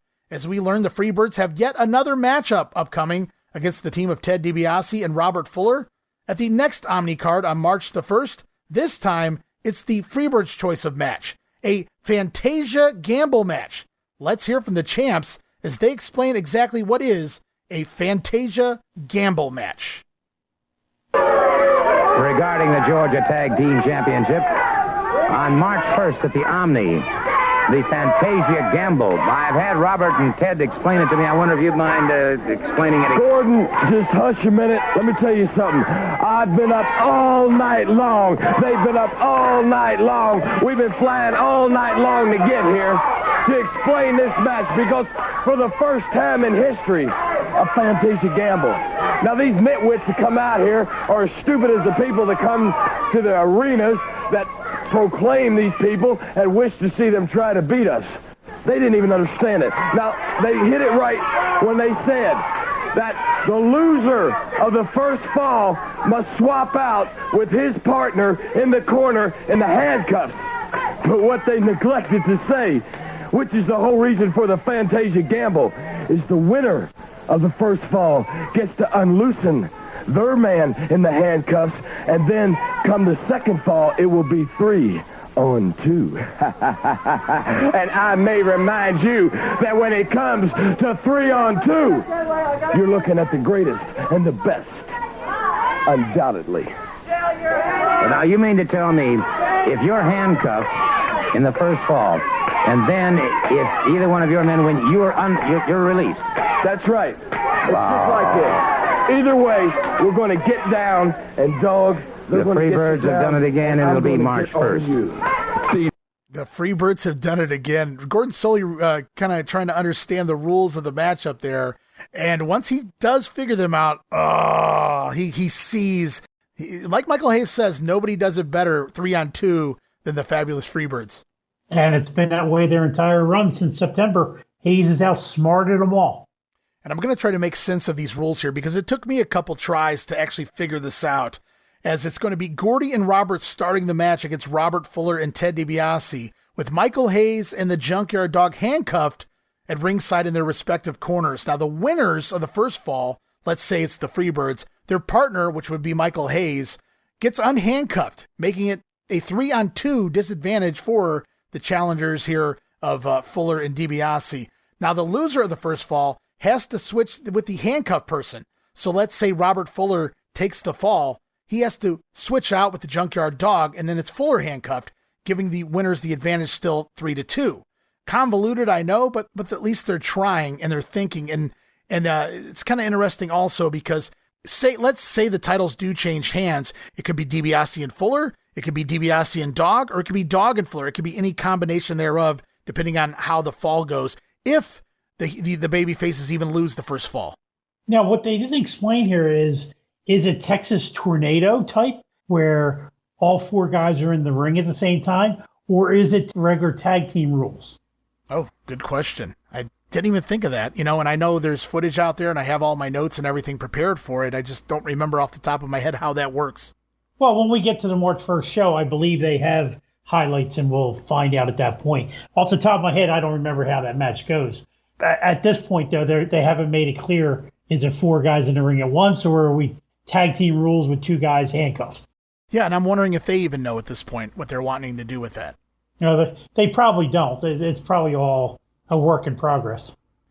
Show goes on, and the once again television champion Steve-O, remember he regained the title from Bobby Eaton at the Omni, or the Omni, if you ask Harley Race, but it's Steve-O going to a time limit draw with former champion Kevin Sullivan in another really fun TV match. Match goes about 8.5 minutes here. Sullivan thus far losing the belt to Steve-O, then losing on a count out, and this week it's a TV draw. So Sullivan having trouble with Steve Olszewski, and his feud with Steve Keirn continues on as well. Yeah, Keirn's wearing him down, so Sullivan's not able to get that magic back to beat Steve-O at this point. So you're saying Steve-O can't do this on his own. It's all Steve Keirn softening him up. It's all Steve Keirn softening him up, yes. Okay, loosening the lid on the jar for Steve-O to come in and capitalize. Gotcha. Like it. Show goes on. We get a throwback match, an old tape match of the Minnesota Wrecking Crew from 1980 in a squash match here on TV. So, again, we go back to where you pointed out, Ole Anderson not really around a lot here moving forward for the next several weeks, if not a couple months. And proof is in the pudding, at least here this week, as we get a throwback match here of VTR from a previously taped match from several months ago with Ole and Gene going over. You got to keep them in the picture. And here's an odd one, and I don't know if you saw this one, Jamie, and I apologize for not getting it to you in time if you didn't. But to end this episode of Georgia Championship Wrestling, a rather out-of-nowhere moment here, as of all people, we randomly hear from the Big K. I'm talking about Stan Kowalski. Let's listen. And there you have it, of course, the Minnesota Wrecking Crew, Ole and Gene Anderson. And again, we're talking about great competitors throughout the entire state of Georgia. And with me right now is Mr. Stan Kowalski, a great former wrestler. He was an outstanding competitor for many, many years. Now officially scouting the United States, looking for upcoming young wrestlers who look like they have a future in front of them. Gee, it's a pleasure coming here, Gordy, because some of the top wrestlers in the world come here to Atlanta. And when I was campaigning, I don't know if the people remember or not, but my brother Jack and I came down here, and we were the Minnesota Wrecking Crew. And Andersons were looking to find a place to go. And we were down here having a lot of fun and tearing this place apart. But now I've come back down here looking for top talent because I've seen it, some of it today. This young Tony fellow you got here, the Tony Atlas, he could go any place in the world and win matches. And I think what he needs is a good lawyer to get some of those loopholes out, and you could see a new champion of the world there. And some of these other guys, I don't know all their names yet because I'm brand new down in this area, but you've got some of the best here. Georgia's a great state. Well, there's certainly no question about that. We were talking about one fellow a couple of moments ago, too, of course. He has just won the National Television Championship, young Steve-O from Edina, Minnesota. Well, he's been wrestling up there, and he's been, I was surprised to see him leave because he looked like he was in a line with a fantastic chance to get the World Championship. But everybody knows where the wrestling is best, and that's where they go. And you're going to see a lot more from little Steve-O. I played football with his father, and kind of dates me back. And the referee, I used to wrestle with his father. But believe me, the things here, the Fuller boy was very impressive. A couple of these others, these Freebirds. Freebirds are a very, very dangerous combination. Wrestlers, and I'll tell you, people want to watch wrestling. This channel is the channel to watch wrestling on, and you're going to see some of the best in the world. What, I know, of course, you travel sometimes an average of 150 to 200,000 miles a year. You're not only traveling here in the United States, but overseas as well, looking for new competition. Well, I'm one of these odd fellows. I enjoy bringing the Japanese and Russian wrestlers here to the States. I'm well known for having brought a lot of Japanese wrestlers over here. And this is one of the reasons why I was coming in here, to see if maybe we couldn't bring one of the Japanese Oriental champions back in here. They were successful years ago. We got some new ones out. But as it looks like I might take a few of your boys under my wing, take them to other places in the country. I'd rather you leave them here. Stan, thank you so very much. Pleasure, Gordon. So there it was. Stan Kowalski, apparently scouting talent, claims he and brother Jack brought the Andersons to Georgia. Atlas needs a good lawyer, and he could be the champion of the world. Says he played football with Steve-O's father. Notes that Fuller boy is very impressive. Accidentally calls the Freebirds the Fleabirds there for just a brief second. Says he even wrestled with the referee's father. I think he's talking Nick Patrick, I'd assume. Of course, the assassin Jody Hamilton, I'm guessing. Little kayfabe there. Come on, Stan. And for those who aren't familiar, Kowalski wrestled under at least like a dozen names for something like 25 years, from the early 1950s into the late 70s, wrestling a little bit of everywhere, but always found his way back to Vern Gagne's AWA. Just really random, really weird. When I saw this, I'm like, what the hell is going on? And I don't think we even hear from him again. I don't think we hear from him again till like 1988. in the AWA. There you go. Yeah, that's right. In the AWA, when they brought it back, gave him his own little interview segment. That's right. Vern loved bringing his old timers back. That's for sure. Did you catch him calling Gordon Gordy? No, I didn't. I didn't hear that. At the very beginning of the interview, he calls him Gordy. No, I didn't hear that. Wow. Okay. That's pretty cool. I didn't even catch that. Here's the biggest thing. There's zero fan reaction. Well, they don't know who the hell he is. Yeah, I mean, unlike that Wrestling 2-1 interview that we heard a couple weeks ago, where I said I think it was from the Sunday because it's completely silent, because they would have never been silent behind Wrestling 2. Right. I know this was recorded in front of the audience, and they had no idea who he was, and they were dead silent. Not even a wise guy yelling some kind of comment. Yeah, this was done at the end of the program, so it makes me wonder, did they just have a minute or two to kill and like, hey, Stan, you're here, come on in here, you want to talk? What the hell? I don't know. Yeah, and the way he made it sound was Steve-O was in the AWA before he came to Georgia, and he was going to win the world title. I don't remember Steve-O wrestling in the AWA or ever seeing any results of that. Well, I know Steve-O was in the AWA, and I know he winds up there being from up there, and I know he does wrestle for this, the AWA. But still, he probably wasn't getting any title matches. Right. No, definitely wasn't anywhere near touching a Vern Gagne, a Mad Dog Vachon, a Nick Bockwinkel. Nothing like that wasn't happening. Not even close. No, not at all. So I'm going to see where we're at time-wise, guys. We're going to run through another week of house shows here real quick, and I think... Oh, go ahead. Can I add one more thing to that? Yes, please do. Please do. I'm going through my notes. Okay. If anyone's going through YouTube, there's an interview where Tony Atlas gets all choked up, and he apologizes for not beating Harley Race. You're right. And is that on this episode? Oh, I guess it would have made sense if it was. You're right. I apologize. My note says 214 show, and he's really downtrodden in this interview, very discouraged, but he promises the fans that come March 1st, he is walking out with the title. Yeah, I do remember that promo. It's really good. It's a heartfelt promo. He's choked up, not because he lost to Harley Race, but because he let the fans down, and he didn't defeat Harley Race for the world title. But they're coming back for the cage match. Yeah, and he's going to walk out as the champ. At least that's what I believe. So we're going to look at a few more house shows here as we head into the next week of TV. And by the look of the time here on the show, we'll probably be able to knock out another week of TV as well. Slow going this week, not as many angles as it was in January, but a lot of good stuff nonetheless thus far, and we'll continue on here. February 14th in Carrollton, Georgia at the fairgrounds yet again. It's Steve Keirn doing double duty tonight. First, Keirn over Jim Duggan. Then it's Steve Keirn also scoring a win over Alexis Smirnoff in Carrollton. So light on the talent. I'm not ripping on Steve Keirn or anything like that. It just seems odd doing double duty there in Carrollton, Georgia. Also on the 14th in Chattanooga, Tennessee at the Memorial Auditorium.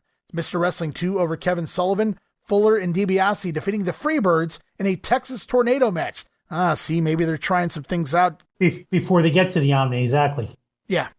Also on the card, Georgia champion Tony Atlas over national champion, the Mongolian Stomper. But the title's not on the line here because the stipulations of this matchup allowed Tony Atlas to step in the ring one-on-one with manager Don Carson after defeating the Stomper. And it is Atlas defeating Carson on a DQ after an attack from Stomper at ringside. So Tony Atlas trying to get his hands on not just the Stomper, but his manager as well. But it doesn't work out. Where's Wrestling 2 and that damn manager's license? He should have been there. He let Tony down in that match. This is the very reason he got that license. Shame on exactly. you. Exactly. Even the odds. I guess he just wasn't grumpy enough that day. Just maybe too grumpy that day. I'm not really sure. Never know with Wrestling 2. Hey, I got a question for you here. Yeah, only because I've never studied the Georgia results. I mean, I've blown through them like we are right now. Mm-hmm. Do you think they only had three or four matches on some of these shows? Or are they leaving maybe a couple of prelim matches out of these results? I'm talking about the whole time we've been doing it, even going back into setting the stage, and we were going over some house show results. There's always only like 3 or 4 for most of these house shows. So that's because of me a lot of the time. I'm just whittling out some of the preliminary matches and hitting on the big matches here because I'm leaving out complete cards at times because they seem to be repetitive. Maybe there's 3 nights in a row where it's the exact same card, so I'm only reading off one of them. You know what I mean? And maybe there's so here in Carrollton, though, for instance, these fairground shows, they do only seem to have 2 or 3 matches, and the guys that were Carrollton never make the trip to Chattanooga. So in this instance with Keirn working double duty, there may have been another matchup. I don't know. I have full results of all of the cards here. You guys can check that out on our Patreon, and I'm also going to add it eventually, add them all to the WrestleCopia website as well, so people can check out all of the listings, all the results I have for the entire year of Georgia here in 1981. But yeah, when I'm going through them here, I should have made that clear, and I apologize, Jamie, if I confused you. A lot of the times on the big shows, the bigger shows, Columbus or Chattanooga sometimes, or Columbus, Ohio, I'll probably go through the whole card. A standard card seems to be 5 matches, just to clarify. Oh, okay. Now, I was just curious. Like I said, I never really studied in depth house show cards for any promotion besides WWF. And WWF was always 5 or 6. And I just happened to notice that, we're only covering 3 or 4. Right. And was there more matches or not?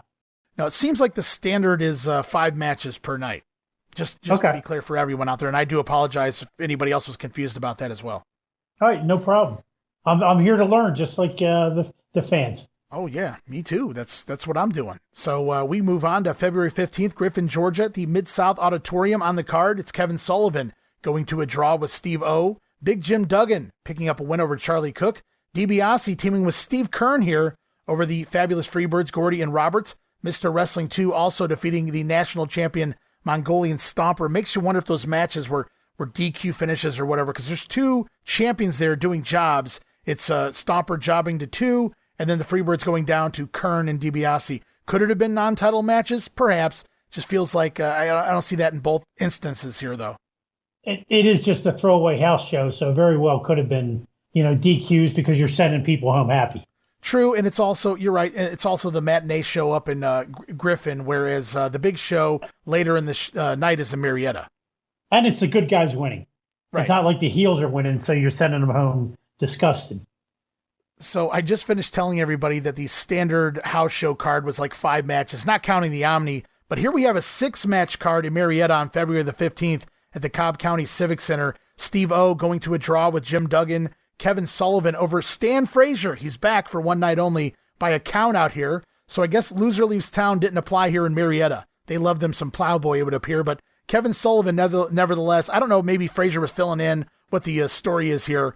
I'm sure you have a story about Fraser's farm needing something or something along those lines. Reason he's working here tonight. I'm not really sure, but Fraser's back for one night only in Marietta. Well, he had to feed the pigs, so maybe they had. I knew it was coming. Maybe they had somebody no show. Stan was there, visiting Robert, hoping maybe get an advance so he could feed the pigs.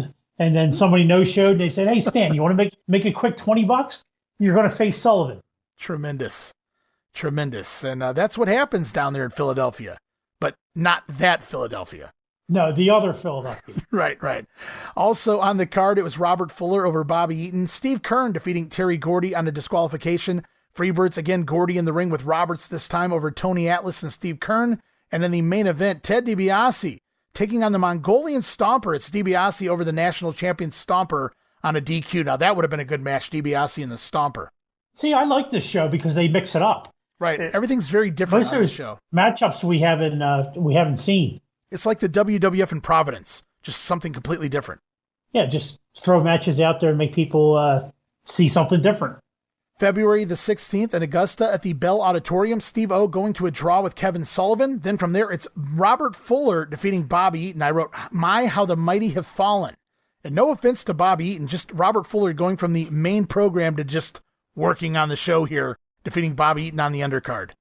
Yeah, more of the Watts influence here. He must be taking over at this point. Yeah, it's very visible as DiBiase seems to be teaming with anybody but Robert Fuller here on a lot of these house shows, including here tonight, as it's Ted DiBiase and Steve Kern here in Augusta defeating the team of the Freebirds, Gordy and Roberts on a DQ. And in the main event, Tony Atlas teaming with Mr. Wrestling 2 to defeat the team of the Mongolian Stomper and Don Carson in a Texas Tornado match. Another fun main event here. Yeah, good to see Carson back in the ring. We got the two managers going, two and Carson going at each other. And then you got the two champions, Atlas and Stomper. I would have been tickled pink to see that match live. Yeah, and Texas Tornado going to hide the fact that Don Carson kind of getting up there in age, at least as far as wrestling goes. He could still do a few things, but he's obviously no spring chicken here. And I think it would have been a fun match for sure. I wonder if he pulled out peanut butter for Peanut this butter, match. there you go. Pull it out. I was just thinking about peanut butter earlier. That was his old glove, guys. You remember DiBiase had the glove? Well, Don Carson had it first. The peanut butter was his name.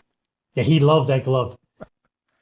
February the 18th, Columbus, Georgia at the Memorial Auditorium. It's Steve O over Kevin Sullivan. Steve Kern defeating Bobby Eaton, Wrestling 2, and Steve Kern then teaming up over Mongolian Stomper and Don Carson. Tony Atlas must have been a no-show that night, I have to imagine. And in the main event, six-man tag, it's Andre Fuller and DiBiase defeating the fabulous Freebirds in Columbus. Yeah, here's Andre's back again. Yeah, Andre popping up for one more here. February 19th, Rome, Georgia at the Memorial Gym. World champion Les Thornton back in town over Steve O. Wonder if they're going to bring back the national junior title here for Steve O. I guess they weren't too mad at Les for going to Florida. Right. So Thornton's back in the territory after leaving just a month ago. It's Thornton over Steve O here. Steve Kern defeating Bobby Eaton. Jim Duggan over Bill Dromo. And the Freebirds, Gordy and Roberts defeating Ted DiBiase and Wrestling 2 in the main event. Again, Fuller a non-factor in that one. As we move on to February 20th in Porterdale, Georgia at the high school. Let's see what they bring to a high school gym. It's Steve O over Bobby Eaton, world champion Les Thornton, junior champion, I should say. Les Thornton over Steve Kern, Wrestling 2 and Robert Fuller defeating Buddy Roberts and Terry Gordy. And in the main event, Andre the Giant in your high school, Jamie. It's Andre the Giant defeating the national champion, Mongolian Stomper by a DQ. Can you imagine getting this at your high school growing up?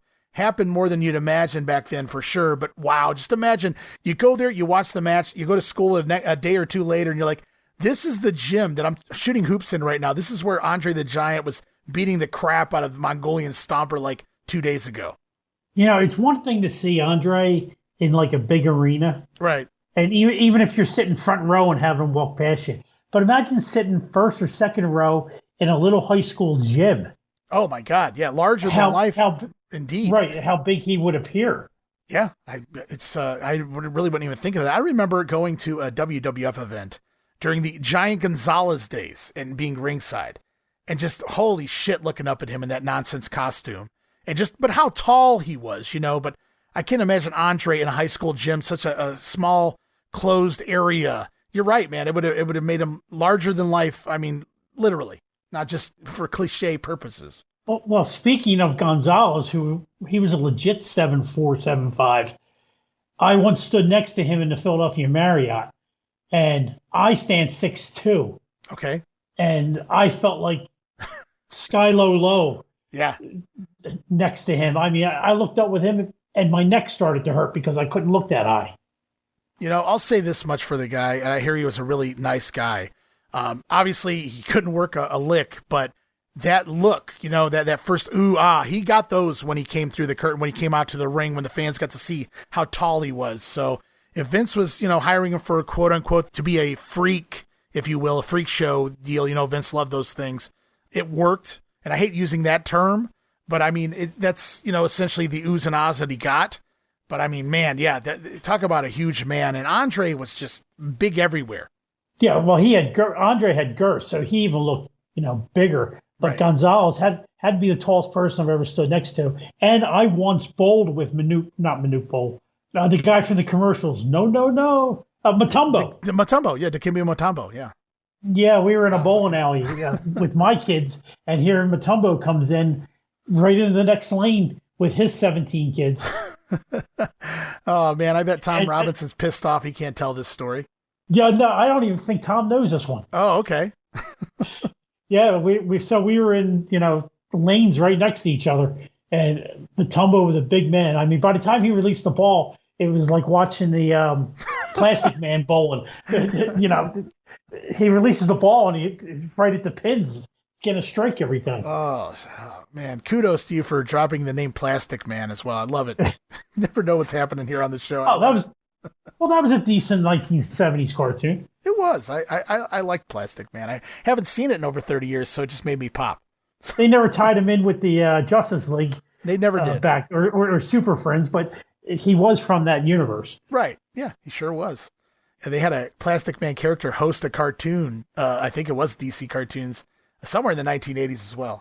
So but that's just another little side note there. We're stupid knowledge. Yes. There you go. And we're going to close up this edition of the Regional Wrestling Podcast. Going to look at one more episode of Georgia Championship Wrestling Television for February the 21st. Lots of matches here on the card. Tag team champions Gordy and Roberts over Mike Davis and Mike Jackson. That's a fun team. Davis and Jackson there. Also, national heavyweight champion Mongolian Stomper over Bill Allen. Bobby Eaton going to a draw with Charlie Cook this week. It's Georgia heavyweight champion Tony Atlas over Ken Timms. The Wrecking Crew are back this week, so Ole's still here off and on. We haven't seen him on the house shows. He wasn't on TV last week, but he's going to make his presence known every once in a while. But that's Ole Anderson for you. It's the Wrecking Crew of Ole and Gene Anderson over the team of Mike Davis and Marvin Turner. Then from there, it's JYD, Junkyard Dog over Abdul Sattar with the thump, the power slam. Robert Fuller still together with Ted DiBiase, at least on TV, defeating the team of Ron Horn and Bobby Garrett. And then from there, we get a VTR of Andre the Giant, of all people, cutting an interview here, vowing revenge on the Mongolian Stomper, as he has an upcoming rematch with the Stomper in Columbus on February the 22nd. Andre, he got to keep the namesake of the eighth wonder of the world, but he didn't get that national title. They went to the DQ with Don Carson interfering. Andre has a rematch here scheduled with the Stomper tomorrow night in Columbus. And he's going to run all over the Stomper in that match. Yeah, but still not At going least I hope he does. Well, he probably does, but still doesn't walk out the national champion. He doesn't need the title. No, that's one guy that never needed a belt. That's for sure.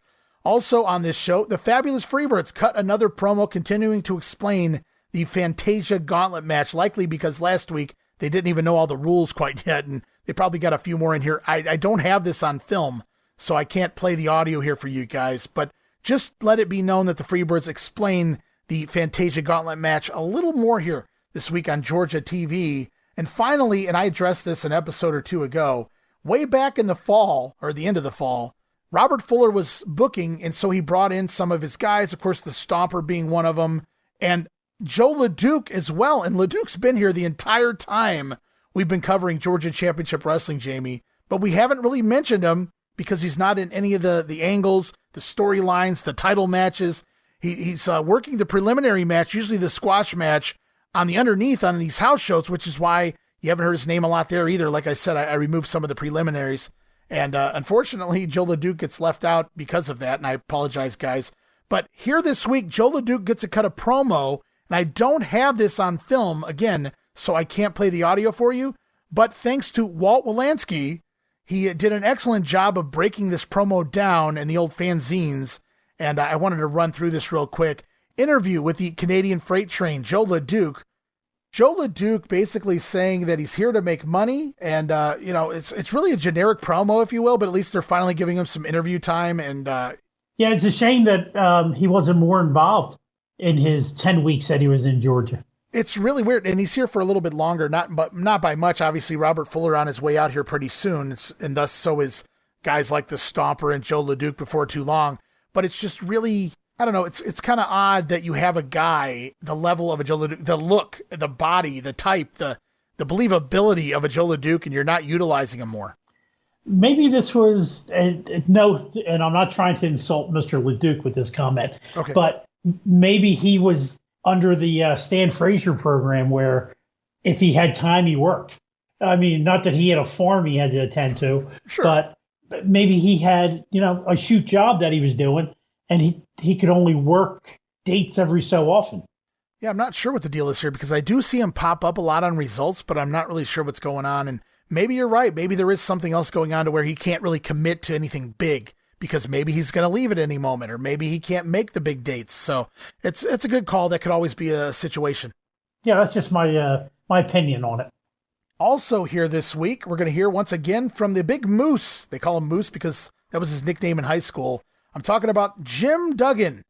One more time. Tough guy. And I'm glad to see you finally got my name right. You must be one of the few educated people in the South that learn to talk. If we could get the worm guts out of these people's mouth that they carry around and spit in cups all the time, they may learn to speak my name also.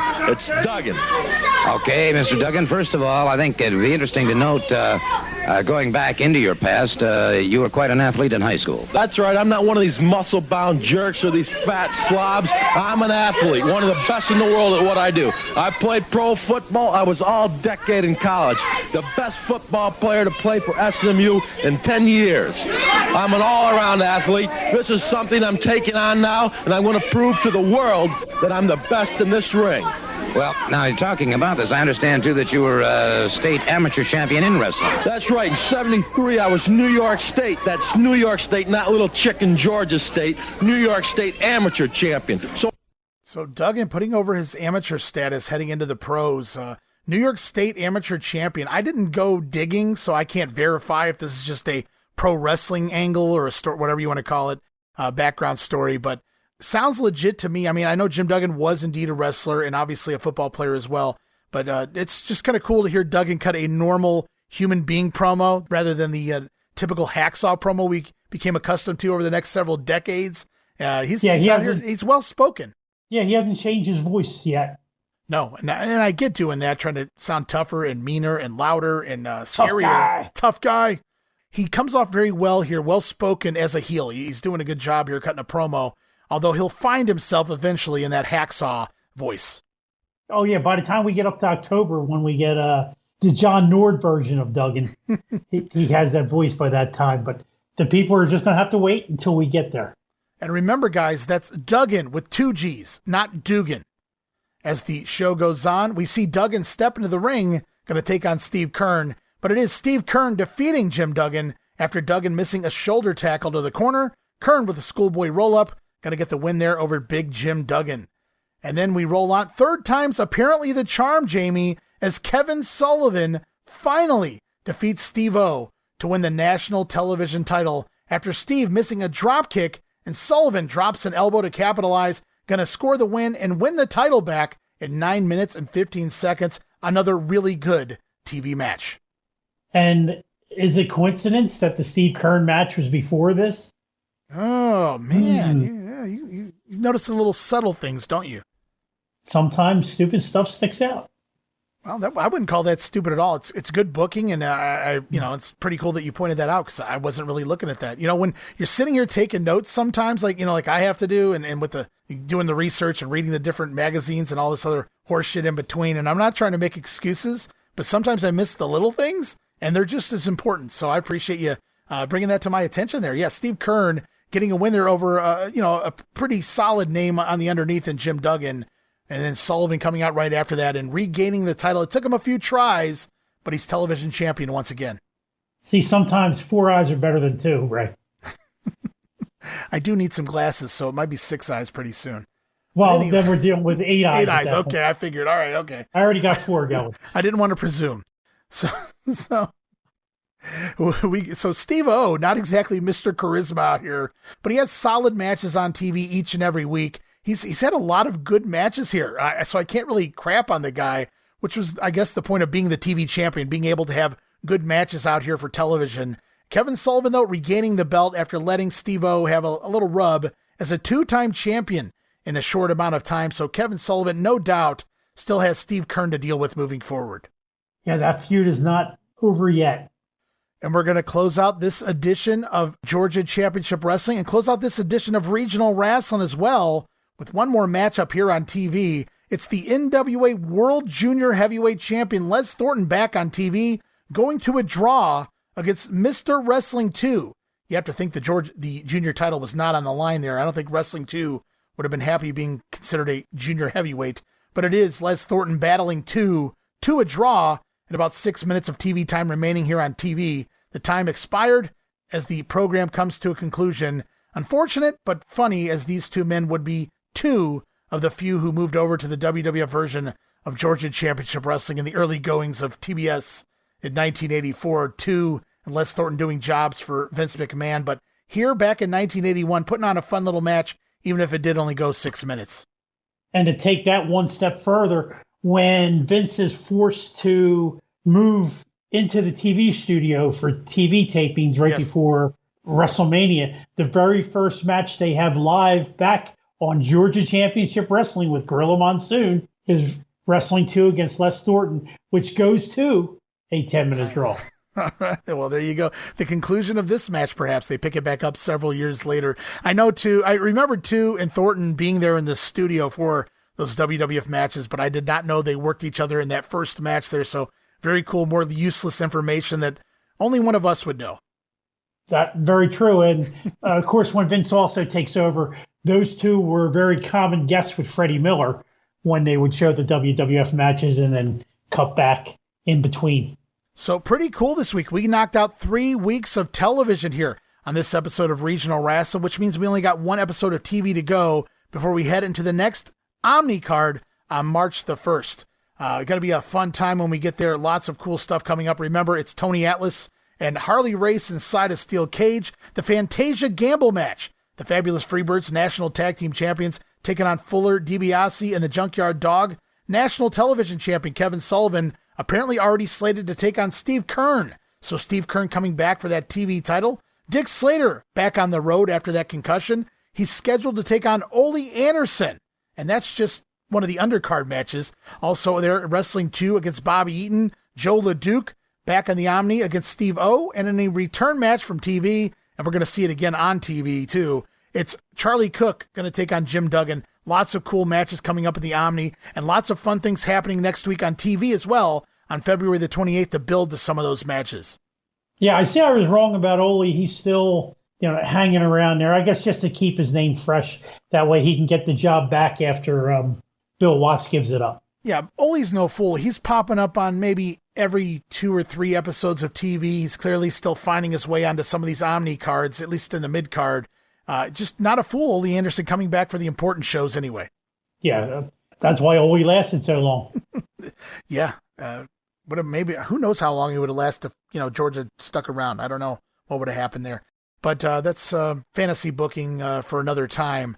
Jammie, I want to thank you, man. It's awesome that we were able to knock out 3 weeks of TV. Lots of cool things happening here. You brought up a couple of promos that I somehow overlooked. Now, the Atlas promo you brought up, I remember seeing that, so I don't know why I didn't grab it or why I didn't jot it down in my notes. So I don't know. Maybe I was having a brain fart. Maybe something was going on, and I totally lost my train of thought. I don't know. I appreciate That's why we're a team. Yes, that is. And, I just appreciate you, having my back. And because I want to cover every little piece of the stories being told here so that people can see what things were like, when wrestling was good, as I like to say. And it was definitely good at this point. Absolutely. So the next time we return, guys, it's more Georgia Championship Wrestling television. Probably going to cover a couple of weeks worth heading into the Omni and coming out of the Omni. And also we're going to take a deep look into that March 1st Omni card as well. You guys heard the card. I can't wait to talk about it next time here on the show. Jammie, you got anything you want to plug before we take off here this week? Yeah, well, once again, I'd like to hope all the listeners out there will check out 2 other podcasts. These guys are really behind us with the regional wrestling podcast. They consistently put over the Mid-South podcast with Roman Gomez and the Georgia podcast that we are doing. The first one is Broken Kayfabe with Frankie Seacrest and Ariel Abalog. They actually have a new episode that just came out, I believe, yesterday.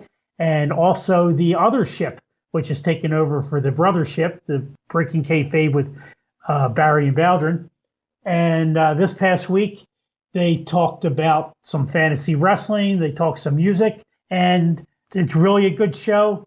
Check it out if you get a chance. That's The Other Ship and Broken Kayfabe.